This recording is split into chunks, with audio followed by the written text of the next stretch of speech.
Il mio governo compie un altro passo verso la chiusura definitiva del precariato storico nella pubblica amministrazione in Sicilia. Dopo l'avvio delle procedure nei comuni dell'isola, in molti casi già completate, adesso è la volta della regione.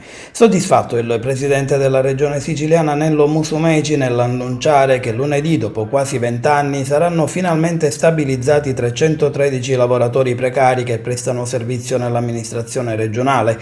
Entro ottobre invece saranno indette le procedure per la rimanente parte dei dipendenti. Attraverso il piano triennale dei fabbisogni di personale 2018-2020, adottato con decreto del Presidente su proposta dell'assessore alla funzione pubblica Bernadette Grasso, il governo ha infatti programmato un piano delle assunzioni secondo quanto previsto dalla normativa regionale e statale. Si risolve così, commenta l'assessore Grasso, anche la pesante situazione generata dai numerosi contenziosi in atto che ormai da tempo attanagliava l'amministrazione.